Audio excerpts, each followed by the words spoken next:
Shabbat Shalom, everybody. Many of you have experienced what it's like as a congregant to interview rabbis and bring them in for the weekend. I would like to share a story about what it's like to be a rabbi going for an interview. The year that I graduated Ziegler, my husband and I and our daughter Nessia, who was 1 year old, she had just turned 1 at the time. On Thursday, we'd get on an airplane. On Sunday, we'd get home around midnight and then be home for a few days and then do the cycle all over again. I think it was the 4th interview. We get to the airport and we realize we have forgotten the most important thing to bring on the trip, Hopper the bunny. Nessia did not sleep without Hopper the bunny, and we were going to have home hospitality, which meant not only would we enjoy our screaming 1-year-old in the middle of the night, but our host family could do that too.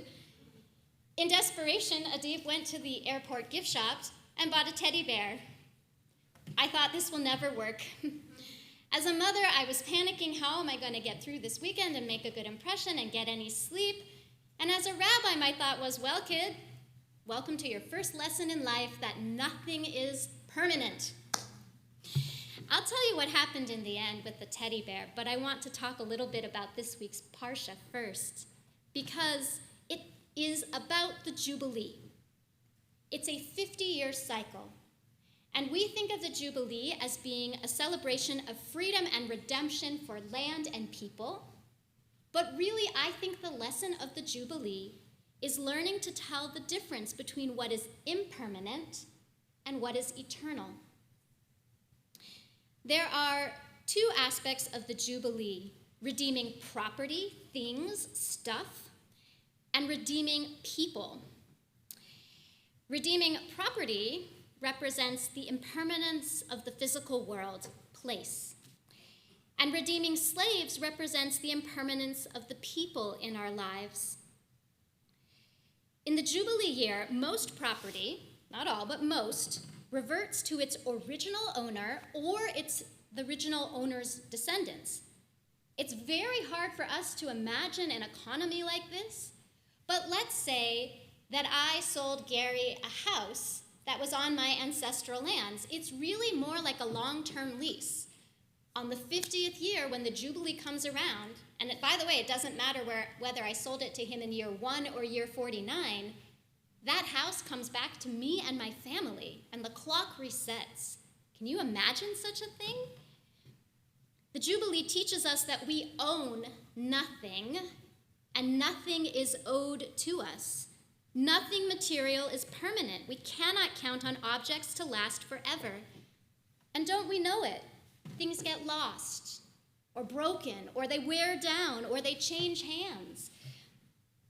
I have a memory of going home and finding out that nothing is permanent, places change.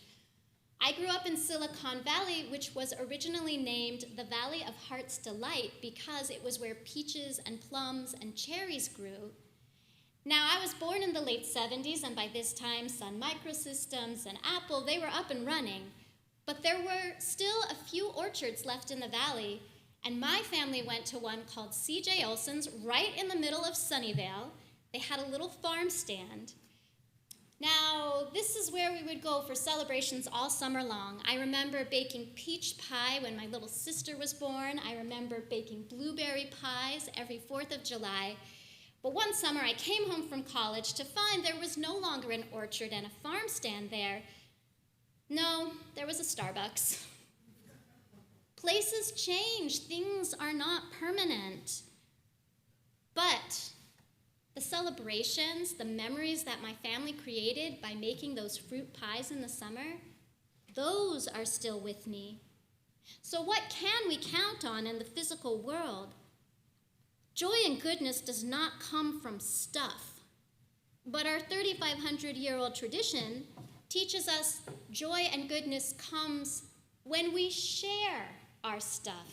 It's not actually having it that's enjoyable. It's sharing it with one another and creating memories and security in the community.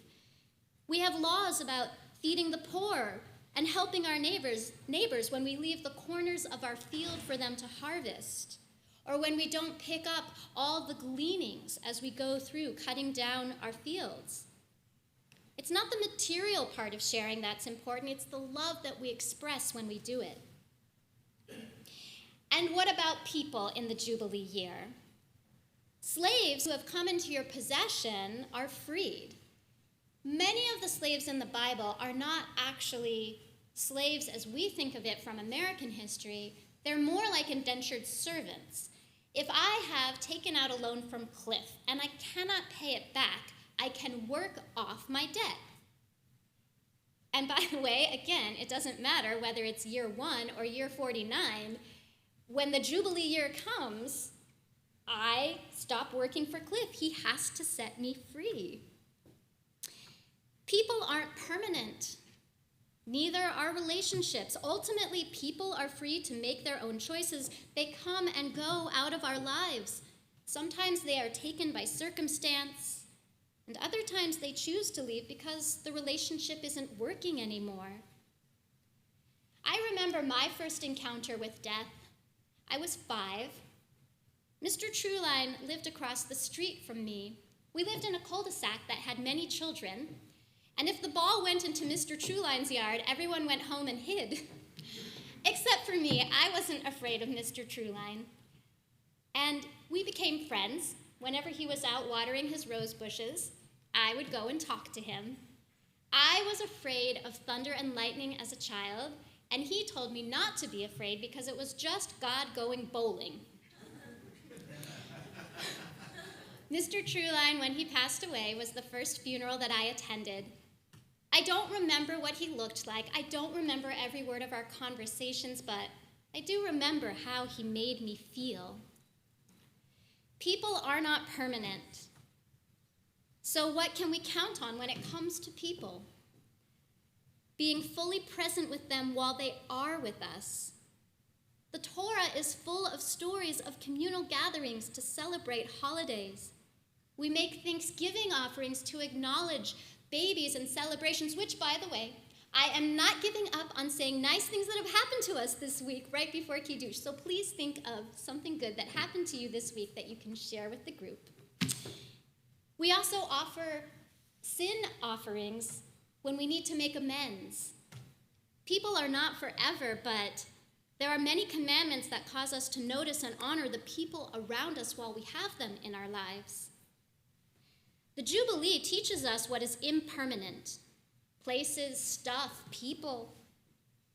And what is permanent: being present and grateful for what we have when we have it, and being able to let go of it with dignity and peace.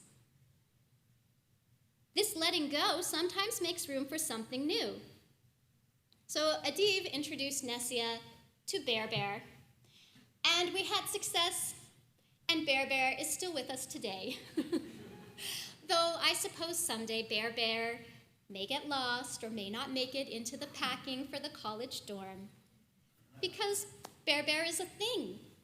But the memories, the comfort, and the love that she experienced as a child with this teddy bear will remain. May we be blessed to notice and experience the permanent cycle of impermanence.